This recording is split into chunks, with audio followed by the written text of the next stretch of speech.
Recently मैंने ऐसे 2-3 मरीज देखे कि यंग अडल्ट है 32-33 एंड जिन्हें अभी सेक्सुअल लाइफ आगे बहुत बाकी है, बच्चे नहीं हुए, उनको जस्ट बिकॉज वो डॉक्टर तक जाने के लिए या आगे सही इलाज मिलने के लिए डिले होने के कारण उनकी टेस्टिस निकालना पड़ी और जिसके वजह से पेशेंट के साइकोलॉजिकल या हेल्थ पे इम्पैक्ट पड़ता है।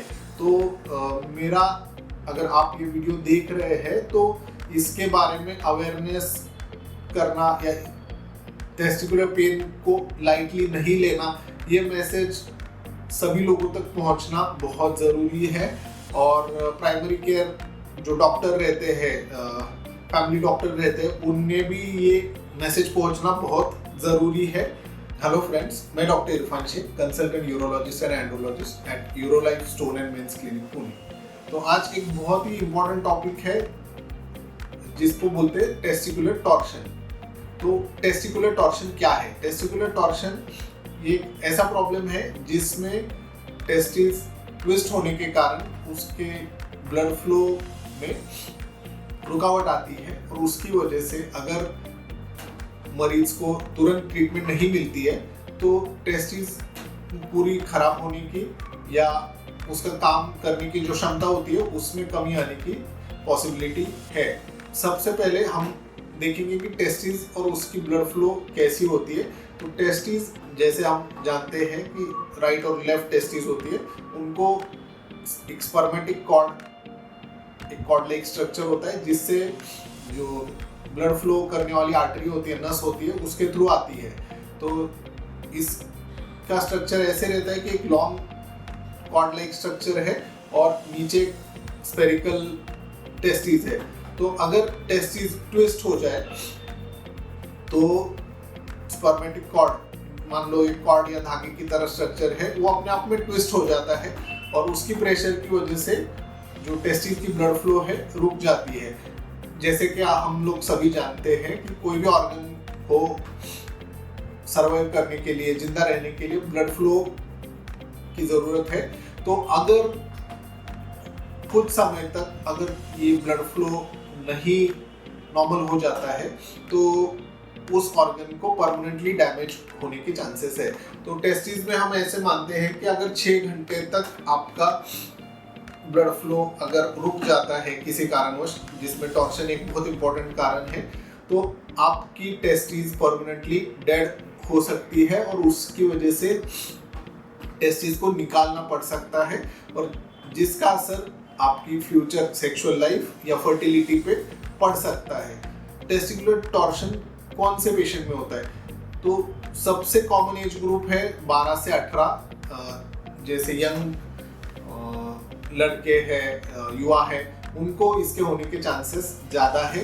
बट ये कोई भी एज में होता है। बर्थ से पहले भी कई इंस्टेंसेस ऐसे पाए गए कि टेस्टिस को टॉर्शन हुआ है या वेरी ओल्ड एज में भी टेस्टिकुलर टॉर्शन हो सकता है।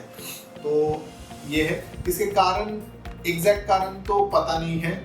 कुछ लोगों में जो स्पर्मेटिक कॉर्ड जहाँ से ब्लड फ्लो आता है उसकी स्ट्रक्चर के कारण वो टेस्टिस ज़्यादा प्रोन होती है कि उनको टेस्टिकुलर टॉर्शन बने, ट्विस्ट हो जाए।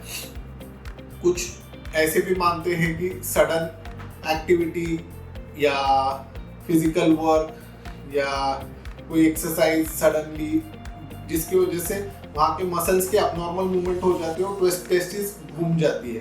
तो एग्जैक्ट कॉज हम बोल नहीं सकते। कौन से सिम्टम्स है कि जो अगर आपको है या आपके जानने वाले किसी को है तो तुरंत डॉक्टर की सलाह लेना बहुत ही ज़रूरी है। तो सबसे पहले कि सडनली आपको टेस्टिस में पेन फील होता है, टेस्टिस स्वेल हो जाती है, सीवियर पेन रहता है। जैसे हम ऐसे नहीं है कि मामूली पेन है और टेस्टिकुलर टॉर्शन निकल आता है। मोस्ट ऑफ द टाइम ये सीवियर पेन होता है, टेस्टिस तुरंत ही स्वेल हो जाती है। टेस्टिस की लोकेशन होती है जो साइड में टॉर्शन हुआ है, तो टेस्टिस जनरली अपवर्ड चली जाती है, हायर फील होती है। नॉर्मली भी टेस्टिस का जो लोकेशन है, ऊपर नीचे हो सकता है, बट इसमें आप देखते ही तुरंत समझ जाओगे कि ये टेस्टिस का टॉर्शन की पॉसिबिलिटी है। अगर आपको या आपके कोई जानने वाले को या आपके फ्रेंड या किसी को भी ऐसे सिम्टम्स है, टेस्टिकुलर स्वेलिंग है, पेन है सडन ऑनसेट, तो आपको तुरंत ही, जैसे मान लो कि आपको रात में, क्योंकि कुछ पेशेंट्स ऐसे होते हैं कि पेन की वजह से नींद खुल जाती है और टेस्टिस में पेन फील होता है, तो ये बहुत ही ज़्यादा चांसेस है कि इसको टेस्टिकुलर टॉर्शन है। और इसमें एक एक मिनट इम्पॉर्टेंट है। जैसे मैंने बोला कि 6 घंटे का विंडो है जिसमें आपको आपकी ट्रीटमेंट करवानी है। तो अगर आप रात में भी अगर आपको पेन होता है तो नियरेस्ट कैजुअलिटी या हॉस्पिटल में जाके दिखाना बहुत ज़रूरी है और इसमें जागरूक होना बहुत ज़रूरी है। अगर वहाँ के डॉक्टर सस्पेक्ट करते हैं कि टेस्टिकुलर टॉर्शन है तो तुरंत ऑपरेशन करवाया जाता है और टेस्टिस को बचाया जा सकता है। अगर देर होता है कि आप 6 घंटे के बाद पहुंचते हैं तो उसमें चांसेस कम हो जाते हैं। बहुत बार कंफर्मेशन के लिए एक अल्ट्रासाउंड करवाया जा सकता है, वो मैंडेटरी नहीं है। अगर उससे आपका टाइम वेस्ट होने वाला है तो बहुत बार नहीं कराते हैं, डायरेक्टली ऑपरेशन करना इंडिकेटेड है, ज़रूरी है। इसमें क्या होता है, जो ट्विस्ट है ऑपरेशन में, ऑपरेशन करके ट्विस्ट को नॉर्मल किया जाता है और उसकी वजह से ब्लड फ्लो नॉर्मलाइज हो जाता है, टेस्टिस नॉर्मल हो जाती है, तो टेस्टिस सेव हो सकती है। अगर टेस्टिकुलर टॉर्शन से लेकर आपके मन में कोई सवाल है या मेंस हेल्थ से रिलेटेड और इन्फॉर्मेशन है तो नीचे दिए गए कमेंट सेक्शन पे हमें लिखिए। ये वीडियो मैक्सिमम लोगों तक पहुंचे, इसके लिए please like, share and subscribe. Thank you.